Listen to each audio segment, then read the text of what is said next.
Bonjour à tous, Quintet Net numéro 170, Quintet Net, les bons coups du Quintet sur le net. Ce jeudi, le Quintet se disputera sur l'hippodrome de Saint-Cloud dans la deuxième épreuve du programme.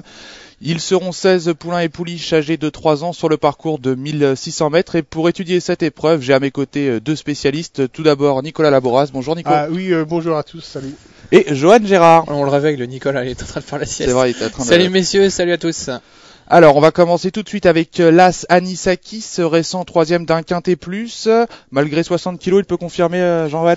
Oui, écoutez, il a terminé troisième du Quintet Plus de référence, emporté par la bonne Snooki. Auparavant, il s'est imposé à réclamer.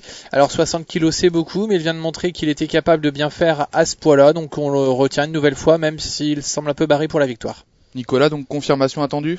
Oui, je l'ai mis en tête, peut-être que oui, ça peut changer au dernier moment, car oui, c'est vrai qu'au poids, ça me paraît quand même un peu juste pour la victoire, quoique en dernier lieu, il a échoué à une courante encolure d'Always to Rome, qui a une première chance dans ce quintet, donc la ligne est bonne.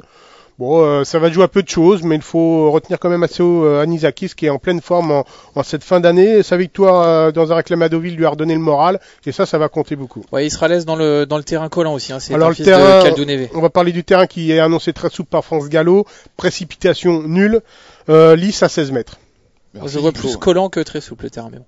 Voilà. Bon, messieurs, on reste dans notre sujet. On passe maintenant au numéro 2, Khyber Pass, un concurrent confirmé à ce niveau, Nico. Khyber Pass, c'est une valeur sûre dans les gros handicaps. Il en a remporté un, ensuite il est 6e. Bon, sa marche se réduit comme peau de chagrin pour la victoire, mais une place reste dans ses cordes. 6e en dernier lieu, Johan, il peut faire mieux cette fois-ci? Oui, il peut faire mieux. Ça sera certainement une question de parcours et ce Khyber Pass qui n'a maintenant quasiment plus de marge au poids. Donc voilà, il faudra que tout se passe sur mesure, mais il peut lutter pour les places. On passe maintenant au numéro 3, c'est Bermeco, un concurrent qui vient de faire belle impression et on a fait appel à Christophe Soumillon, Johan. Ouais, il vient de s'imposer sur le parcours du jour devant Sampalm Academy qui sera en vue. Alors j'ai choisi de ne pas le retenir, ce Bermeco, c'est un risque, il est confié à Christophe Soumillon, il s'élancera de la corde 16. Écoutez, c'est un Quintet Plus vraiment très ouvert, hein, 16 partants, il y a quasiment 16 possibilités pour la victoire, on peut pas tous les retenir. Nicolas, vous avez également fait l'impasse?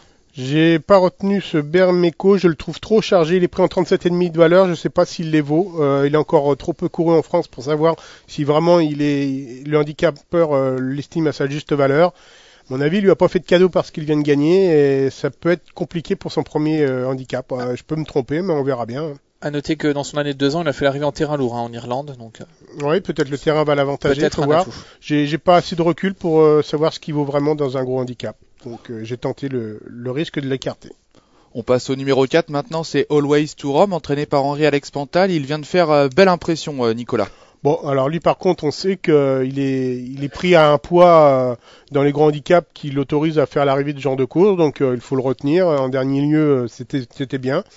Bon, avec Anisakis, ce sont des valeurs à peu près identiques pour une place, pourquoi pas. Même la victoire, on sait jamais avec le terrain lourd. Johan, peut-être un bon point d'appui ici? Ouais, je pense, Always to Rome qui vient de montrer qu'il était capable de s'imposer à ce niveau. Je le préfère nettement à Anisakis, il a 2 kilos de moins. Pour tout vous dire, je suis très confiant avec les deux élèves d'Henri-Alex Pantal, dont ce Always to Rome. On passe maintenant au numéro 5, Ourika, qui vient d'échouer à 2 reprises aux portes du Quintet Plus. Alors est-ce que cette fois-ci, elle peut conclure dans les 5 premiers? Je sais pas, la dernière fois c'était 1200 mètres, la fois d'avant 1200, après 1400, ici c'est 1600. Donc voilà, ça m'inquiète un petit peu pour cette Ourika qui peut être un peu déboussolé ici sur 1600 mètres, je ne l'ai pas retenu. Nicolas, un petit commentaire à rajouter? C'est un petit regret, car je sais qu'à Deauville, quand elle avait gagné, Freddy Diaz était chaud bouillant, il y comptait gros, et d'ailleurs ça s'est confirmé aux cotes, car elle était un petit peu délaissée, elle a ouvert, je crois, aux cotes quasiment favorites, et donc elle a gagné. C'était sa course. Ensuite, elle a eu un peu de peine à confirmer, étant donné que le handicapeur l'avait un peu remonté. Bon, parfois les chevaux progressent et on peut surmonter le handicap. Là, ça n'a pas été le cas. Mais enfin, pour une 4-5e place, méfiance, les pensionnés de Freddy sont en forme. On passe maintenant au numéro 6, Mesa Marauder, entraîné par John Hammond. 4 courses depuis le début de sa carrière. Comment on peut le situer ici, Nicolas? Je sais pas, c'est un Hammond, il court peu, donc comme d'habitude avec les Hammond. Bon, il l'a peut-être préparé pour ce genre de gros handicap. Maintenant, il fait une rentrée, ça m'embête franchement. Et je trouve que finalement, le handicapeur le surestime un peu. 57 kilos, ça lui fait une valeur de 36. Je sais pas s'il les vaut, faudra voir, mais dans le doute, je me suis abstenu de le retenir. Donc Johan, on regarde simplement son comportement. Moi je l'ai retenu sincèrement juste parce que c'est un pensionnaire de John Hammond et il faut toujours s'en méfier dans les quintés. Il a débuté sur 1600 mètres, il était ensuite raccourci au fil de ses sorties, 1400 puis 1100. Là on revient sur 1600, ces deux bonnes performances ont eu lieu en bon terrain. Il a déçu en terrain très souple, il attire un gros numéro de corde.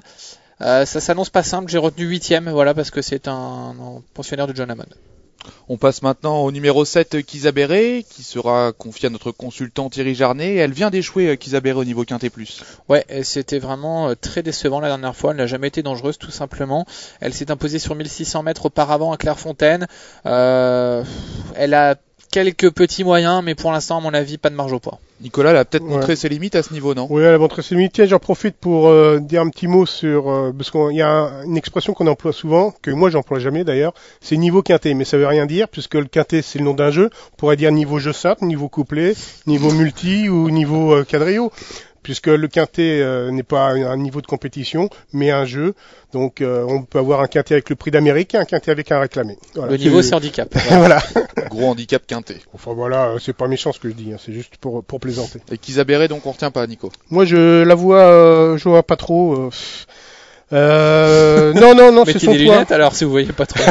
La dernière fois c'était, si je ne m'abuse, une rentrée. Elle va sûrement progresser là-dessus, mais son poids me paraît encore limite. Et on passe maintenant au numéro 8, Double Dollar. C'est la deuxième cartouche d'Henri-Alex Pantal. Et Double Dollar possède un bon finish, Nico. Alors Double Dollar, c'est une pouliche qui est confirmée. Elle a été malheureuse la dernière fois dans l'épreuve référence. Auparavant, elle avait terminé, si je ne m'abuse, deuxième de Khyber Pass. Ça lui laisse une chance en théorie de tout premier plan.